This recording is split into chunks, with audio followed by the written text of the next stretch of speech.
Olá amigos, aqui é Edmilson Barros e você está no Minutos de Direito Médico. Se você ainda não está inscrito no nosso canal, não perca a oportunidade, se inscreva e receba do próprio YouTube um lembrete sempre que o nosso novo vídeo semanal for postado.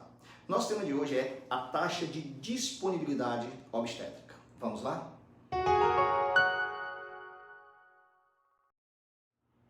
Hoje trataremos de um assunto extremamente polêmico, em que os conselhos de medicina têm um posicionamento diverso do posicionamento da Agência Nacional de Saúde, ANS, inclusive com posicionamento contrário também a algumas decisões judiciais.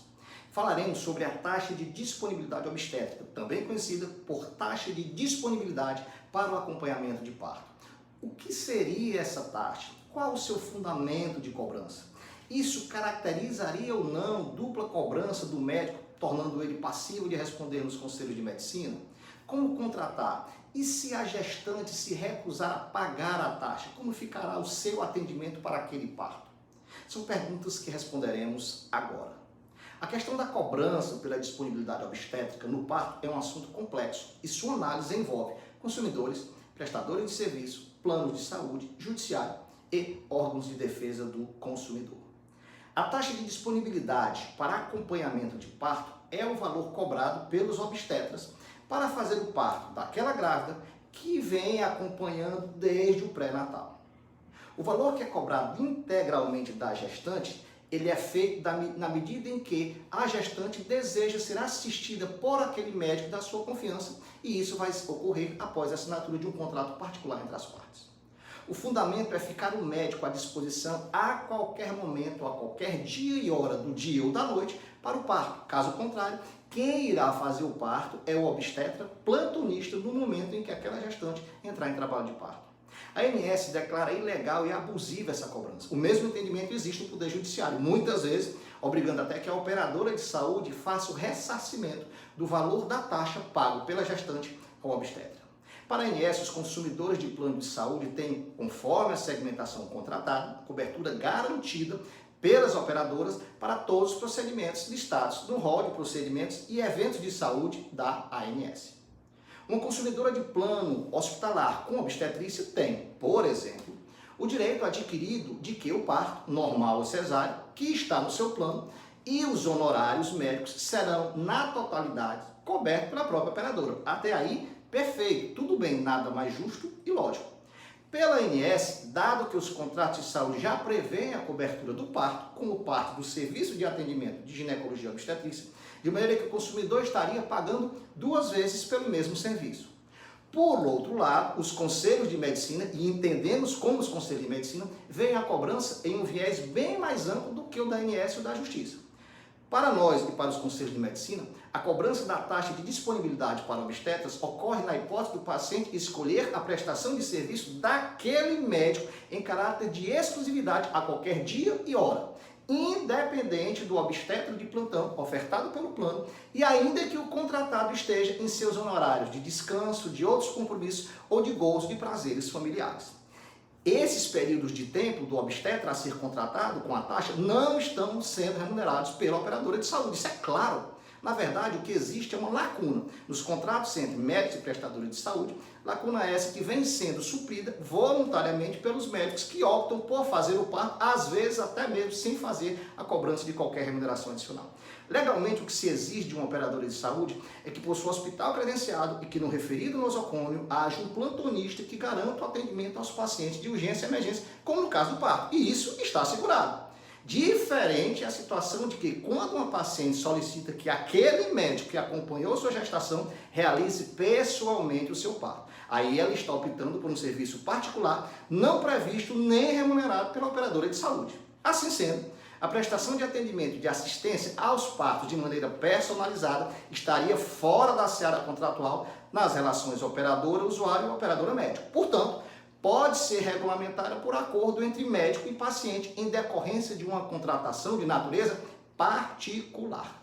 A relação médico-paciente é baseada em vários preceitos fundamentais que servem para dar lustro ao ato médico praticado. Separamos dois que merecem maior atenção no presente caso. O primeiro preceito é a informação que fundamenta a decisão do paciente, pois sem ela fica difícil o consentimento ou uma recusa de uma consulta ou de um tratamento proposto. O médico deve ser o mais claro e simples possível, propiciando o entendimento pelas mais variadas camadas da sociedade. O segundo preceito é a confiança, sendo essa sinônimo de crédito, esperança firme em uma determinada situação. A gestação, o parto e o puerpério constituem-se em experiência humana das mais significativas e enriquecedoras para aqueles que dela participam. Os profissionais de saúde são coadjuvantes desta experiência e ganham papel relevante no encaminhamento da evolução de todo o ciclo gravídico puerperal. Da mesma forma, no contexto atual da ética médica, se entende que todo trabalho médico deve ser remunerado de forma justa, inclusive pela disponibilidade do seu tempo e dos seus serviços. No caso das maternidades, essas devem manter presencialmente pessoal capacitado para o atendimento à gestante e ao seu concepto, dentre eles os obstetras, que devem ser remunerados via plantão ou sobre aviso. Até aí tudo bem, mas se o obstetra de preferência da paciente não estiver de plantão, nem de sobreaviso em determinada instituição, não tem ele a obrigação de ficar à disposição 24 horas por dia da gestante para aquele parto. Com base nisso, independentemente do que pensa a ANS ou a Justiça, durante o pré-natal o médico deve informar a sua paciente as opções de local que esta deve procurar em casos urgentes e que o parto pode ser ultimado por um plantonista ou até por ele mesmo.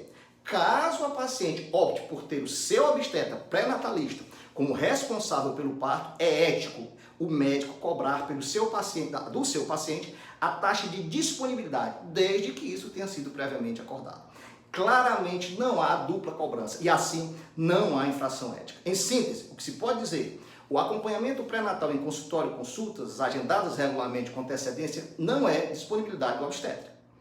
A disponibilidade obstétrica é a ação do obstetra em estar a posto, isso é, disponível na cidade, disposto a abandonar compromissos pré-agendados ou já em andamento profissionais ou sociais para prestar atendimento prioritário àquela gestante que venha necessitar dele, em regime de urgência ou emergência, a qualquer hora do dia, em qualquer dia da semana, durante o período de gestação.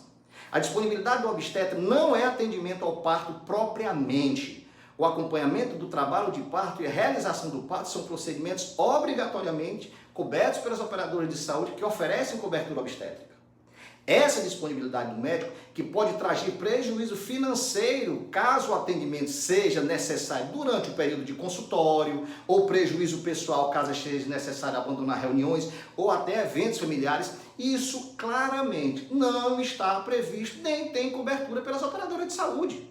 O Conselho Federal de Medicina entende que a cobrança de honorários para estar disponível 24/7 não configura dupla cobrança, pois não é o atendimento do parto em si, mas o poder de ser chamado a qualquer momento e fazer-se presente como combinado com a gestante e com o casal. Caso a gestante e o casal entendam inadequada ou desnecessária a disponibilidade especificamente do seu obstetra, será atendida normalmente no seu parto por um profissional especializado em um hospital conveniado à operadora de saúde, obrigação firmada em um contrato pela operadora de saúde que ofereceu cobertura obstétrica. Em muitos casos, a Justiça entende diferente e condena os planos de saúde a devolverem a taxa extra cobrada pelos obstetras de gestante no dia do parto. Mas isso é um problema a ser resolvido entre a operadora e o paciente e não inclui o médico. Para auxiliar o seu paciente, por óbvio, o obstetra deve emitir o recibo de sua taxa de disponibilidade obstétrica e o paciente ou o casal, se assim entender, que busca na Justiça o ressarcimento do valor pago pela operadora.